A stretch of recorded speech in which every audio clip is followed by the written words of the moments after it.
If you ever buy a full-frame camera kit, chances are the lens that it comes with is the 24 to 70mm. And likewise, if you buy an entry-level APS-C camera kit, chances are the lens that comes with it is a 16 to 50mm, which is somewhat equal to a 24 to 70mm in full-frame terms. This sadly can give the perception that this type of lens or this type of focal range is a beginner lens or a standard lens, and furthermore can lead to the perception that it is a boring lens. It's not wide enough to give that ultra-wide angle perspective, and it's not long enough for you to be able to zoom in to faraway frames in the landscape. In this video, I'm going to show you how to unlock the true potential of a 24 to 70mm zoom lens and correct 9 mistakes to justify its popularity and make it less boring. And full disclaimer, the photos I show in this video are not necessarily taken with a 24 to 70mm zoom lens, but they do all fall within the 24 to 70mm focal range. The 24 to 70mm lens is just like any other lens, the lens you need to use for whatever photo that fits its purpose. That means that just like any other lens, the 24 to 70mm zoom lens is a tool. And of course, you always need to use the right tool for the job. Just like with any of my other most used lenses within the focal range of 24 to 70mm, I have also taken some of my all-time favorite photos. So even though there is a perception that a 16 to 35mm is the landscape lens, there is absolutely no reason to think that a 24 to 70mm lens is not also a landscape photography lens. So the first and biggest mistake is simply just to leave the 24 to 70mm zoom lens at home because you think these focal lengths are boring. This lens doesn't have that crazy wide angle distorted view as a 16mm, and it doesn't have the same kind of compression as a 200mm. It's just like, the normal perspective. However, because it's normal, it forces you to become a better photographer. And that can, of course, sometimes be a little bit scary. You can't rely on any lens tricks to make your photo more interesting. As optimally with any other lens, you have to rely on subject, light, composition, and storytelling. So how do we fix this mistake? Well, the most obvious thing is to actually bring the lens and use it. But the more important point is that you become focal length agnostic. If the scene you're photographing fits optimally within this focal range, there's no reason trying to force an ultra-wide angle look. As I mentioned, many of my best and most popular photos are taken within this focal range. And hopefully this collection of photos have already shown you that you can easily use a 24 to 70mm for landscape photography. So on to mistake number 2, and that is to think that wider is always better when it comes to landscape photography. We often do reach for that 12 to 24, 14 to 24, 16 to 35mm when we do landscape photography. This is to capture that massive scene at the widest focal length, but the trade-off is easily that everything in the distance becomes tiny, even though you photograph huge mountains. The fix is, as you can see in this sequence, that when you shoot at 12mm, the mountains in the back look like small hills. But as I zoom in towards 24mm and at the same time move slightly back to preserve the size of the foreground within the frame, the background mountains regain their majestic scale and dominance in the frame. But you maintain a truer idea of how big the mountains actually feel when you're standing there. Before you automatically go as wide as possible, try 24mm first to see if it preserves the drama of the background better. And on to mistake number 3. We have to remember that 24mm is still wide angle, but because it's not ultra wide angle, many people often forget to include that foreground, which can often result in a somewhat flat photo, like with the lack of depth. So to correct for this mistake, remember to include that foreground. You still need that leading line, you still need that foreground element. You can still get that distorted in-your-face wide-angle look, so look for that foreground element and include it to add more depth and feeling of 3D to your photo. It can still require you to get low if the element is close to the ground, or alternatively use some kind of foreground like a cave, a tree, some branches, or even tall grass to frame your scene. A frame works like a foreground element, delivering that extra layer to create depth. If you do struggle with composition in landscape photography, be sure to get my ebooks on that topic. In these ebooks, I cover topics like depth, framing, visual flow, scale, negative space, focal length, perspective compression, where to place your subject, whether to photograph in vertical or horizontal format, and much more. With minimal text and tons of examples, they're super easy to read. I've added extended EXIF data to all the photos so you can see exactly how I took the photos.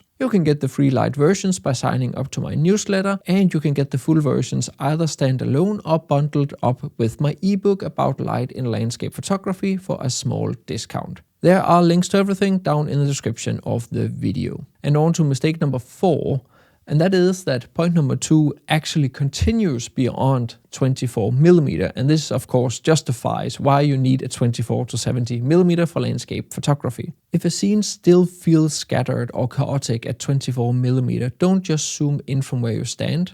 Instead, move your body to change the perspective. First, line your scene up the way you want, compose the scene the way you want, and then use the zoom function of the 24-70mm to optically crop the scene. Hopefully that makes sense. First, line up the different visual elements in your scene, and then zoom in to crop the scene. And what I also mentioned in point number 2, when you zoom in and at the same time move a little bit back, that is what creates this optical illusion of perspective compression, where it kind of feels like the background and the foreground comes closer together. Within video, that's what we call the dolly effect. So the further you move back and the more you zoom in, the more you compress the scene.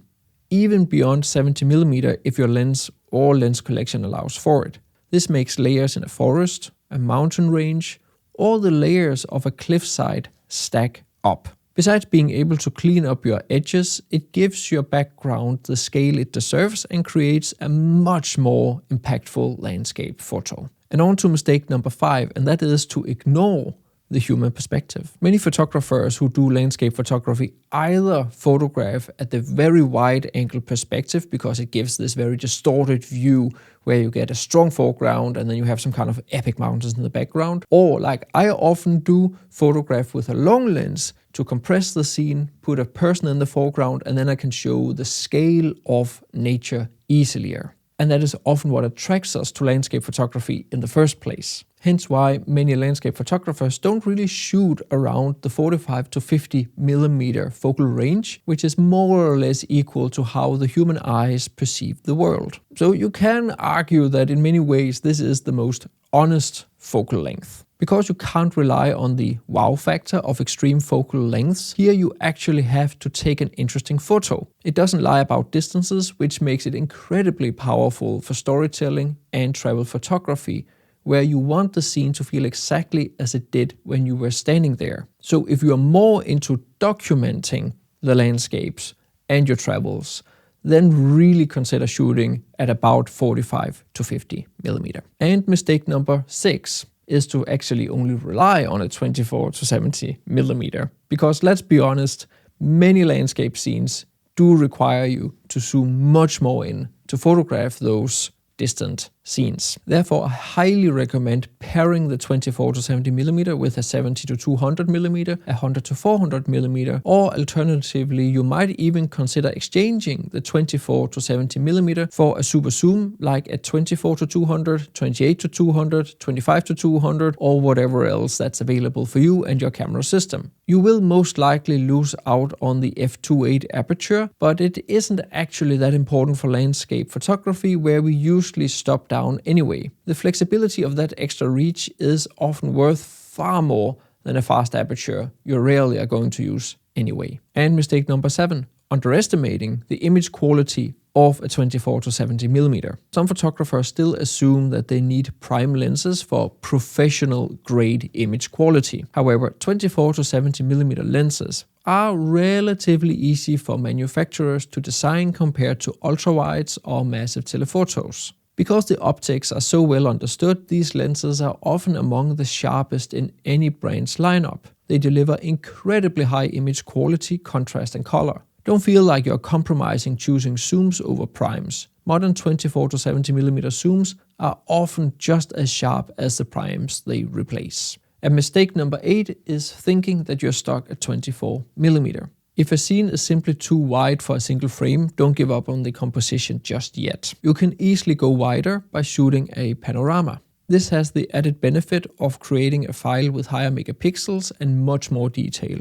Now I have shown exactly how to do this in the 16 to 35mm video that you can check out up in the corner here. So check out that afterwards. So as I've mentioned, since 24 to 70mm is the normal perspective lens and you do not rely on wide angle distortion or telephoto lens compression. I called it lens compression, perspective compression. You will need to create impact in another way. And here editing comes in. And don't be afraid of editing. Post-processing has always been a part of the photographic process. To create impact, I usually make sure my photo has an optimal amount of contrast. That usually includes a black point where the dark parts or the shadows in your photo are completely black, and a white point where the highlights or the brights are completely white. By holding down Alt or Option on your computer while moving the highlights, shadows, whites or black sliders in Lightroom or Camera Raw, you will get a warning when you start clipping. So the general idea is to move the slider you want to use just to the edge where you start getting the warning. How strong an effect you want differs from photo to photo, but it is a great guideline. And if you want to learn how to edit your photos while at the same time respecting the light in your scene, my huge post-processing course with 20 plus hours and 30 plus videos of in-depth editing knowledge is for you. In it, I cover techniques from the most basic of actually using the programs, over masking, cleaning your photos, focus stacking, dodging and burning, adding and controlling glow and atmosphere, to advanced blending of several exposures with or without using luminosity masking.